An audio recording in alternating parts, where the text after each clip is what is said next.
নমস্কার, আশা করি আপনারা সবাই ভালো আছেন। আমার এই ভিডিও যে যেখান থেকে দেখছেন সবাইকে নমস্কার জানাচ্ছি। শুরু করছি তুলা লগ্ন নিয়ে একটি আলোচনা। এখানে আমরা যেটা আলোচনা করছি সেটা হলো শনির ট্রানজিট। আপনারা সবাই জানেন 29শে মার্চ শনি ট্রানজিট করে কুম্ভ রাশির থেকে মীন রাশিতে চলে গেছে। তা এটা হয়ে গেল তুলা লগ্নের ষষ্ঠ স্থান। তো এটা তুলা লগ্নের ক্ষেত্রে কী এফেক্ট দেবে? প্রথম কথা, শনি হলো তুলা লগ্নের একাই রাজ্যকারক গ্রহ, চতুর্থপতি এবং পঞ্চমপতি, নির্দোষ রাজ্যকারক গ্রহ। উনি চলে গেলেন ষষ্ঠে। বিরুদ্ধ পরিবেশ ফেস করা, ষষ্ঠ ঘরটা আমরা কী জানি, আমাদের হাউস অফ অবস্ট্রাকশান, বাধা বিপত্তি, শত্রুতা, এগুলোর জায়গা। বিরুদ্ধ পরিবেশ ফেস করা এবং সেটাকে ওভারকাম করা। ওভারকামটা কীভাবে করব? দেখুন, ষষ্ঠ ঘর থেকে দৃষ্টিগুলো কোথায় কোথায় পড়ছে। অষ্টমে দৃষ্টি পড়ছে, দ্বাদশে দৃষ্টি পড়ছে, তৃতীয় দৃষ্টি পড়ছে, তিনটে জায়গায় দৃষ্টি পড়ছে। ষষ্ঠ, অষ্টম, ষষ্ঠ, দ্বাদশ, এই যে সম্পর্কগুলো, এগুলোকে বলা হয় বিপরীত রাজ্য। এর মাধ্যম দিয়ে আপনার প্রবলেম, বিরুদ্ধ পরিবেশ ফেস করা, অ্যাডভার্সিটি ফেস করা এবং সেখান থেকে উইন করা, এই ব্যাপারটা আসছে। মানে আপনার সব অবস্ট্রাকশনগুলো কেটে যাবে। এবার কি কি হতে পারে? প্রথম কথা, চতুর্থপতি ষষ্ঠে কোনো প্রপার্টি বা জমি জমা, গৃহবাড়ি সংক্রান্ত সেই ব্যাপার নিয়ে কোনো অবস্ট্রাকশন হতে পারে, ঝামেলা হতে পারে। পঞ্চমপতি ষষ্ঠ মানে সন্তান, তাকে নিয়ে কোনো ঝামেলা হতে পারে, কোনো টেনশান হতে পারে। পঞ্চম স্থান থেকে আমরা একটা জিনিস দেখি, আমাদের ক্রিয়েটিভিটি, আমাদের মেরিট, ট্যালেন্ট, সেইটা জড়িয়ে কোনো রকম অবস্ট্রাকশন হতে পারে। গৃহবাড়ি অভ্যন্তরে কোনো প্রবলেম হতে পারে। আর চৌথপতি ষষ্ঠে একটা ব্যাপার হলো চেস্টে কোনো প্রবলেম হতে পারে, সতর্ক থাকতে হবে। শ্লেষা, কফ, এইসব ঝামেলায় ভুগতে পারেন। এবারে অবস্ট্রাকশনগুলো ওভারকাম কী করে হচ্ছে? প্রথমে শনি অষ্টম দৃষ্টি নিয়ে আলোচনা করছি। চতুর্থপতি পঞ্চমপতি ষষ্ঠ স্থান থেকে অষ্টমে দৃষ্টি।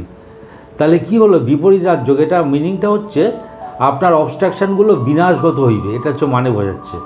আপনার যা যা ঝামেলার সমস্যা, এগুলো কেটে যাবে। গৃহবাড়ি সংক্রান্ত ঝামেলা যেটা বললাম, আরও যে সন্তানকে নিয়ে বললাম, মানসিক যে কোনো অস্থিরতা বা প্রবলেম, মাকে জড়িয়ে কোনো সমস্যা হতে পারে, এই সব ব্যাপারগুলো, এগুলো সব কেটে যাবে। এটা কখন হবে?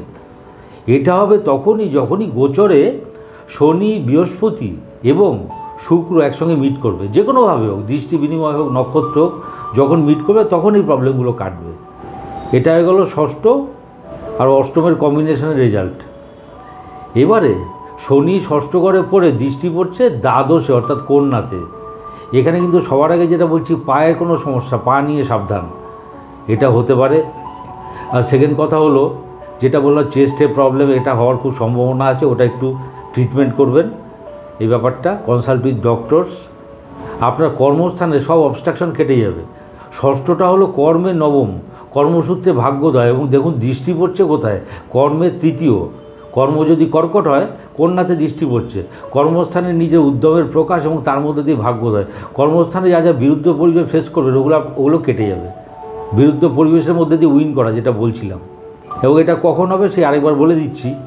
যখন দেখবেন শনি, বুধ এবং বৃহস্পতি একসঙ্গে কম্বাইন করছে গোচরে, দৃষ্টি বিনিময় বা যে কোনোভাবে সম্পর্কিত হচ্ছে, তখনই প্রবলেমগুলো কেটে যাবে।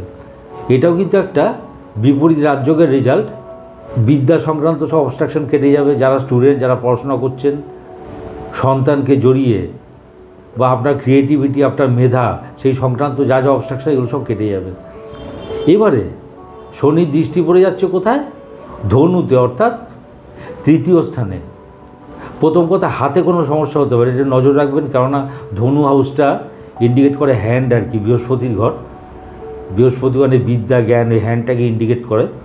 হাতে কোনো সমস্যা হতে পারে, সেখানে একটু কনসাল্ট উইথ ডক্টরস। গৃহবাড়িতে ছোটো ভাই বোন রিলেটেড কোনো সমস্যা হতে পারে, বিকজ থার্ড হাউসে দৃষ্টি পড়ছে। কোনো প্রতিবেশী সমস্যা হতে পারে। সন্তানের কৃতিত্বে আনন্দিত হবেন, সন্তান গেইন করবে। কেননা দেখুন, ওটা হলো সন্তানের স্থান। যদি কুম্ভ হয়, কুম্ভের একাদশ হলো ধনু। সন্তানের থেকে কোনো অ্যাচিভমেন্ট হবে, এটা খুব ভালো খবর। মোট কথা, আপনার কর্ম সংক্রান্ত এবং আপনার যা যা অবস্ট্রাকশন আপনি ফেস করবেন, এগুলো সবগুলোকে আপনি ওভারকাম করতে পারবেন। জুলাই থেকে নভেম্বর, এই টাইমটা একটু সতর্ক থাকবেন নিজের শরীর স্বাস্থ্যের ব্যাপারে এবং কর্মস্থানের বিরুদ্ধ পরিবেশ, যেটা বারবার বলছি, এবং এখান থেকে আপনি কমপ্লিটলি ওভারকাম করতে পারবেন। সুতরাং তুলা লগ্নের ক্ষেত্রে শনি ষষ্ঠে অবস্থান এবং তার আসপেক্ট খারাপ নয়। ভিডিওটি ভালো লাগলে লাইক, শেয়ার, সাবস্ক্রাইব করুন। সবাই ভালো থাকবেন। নমস্কার।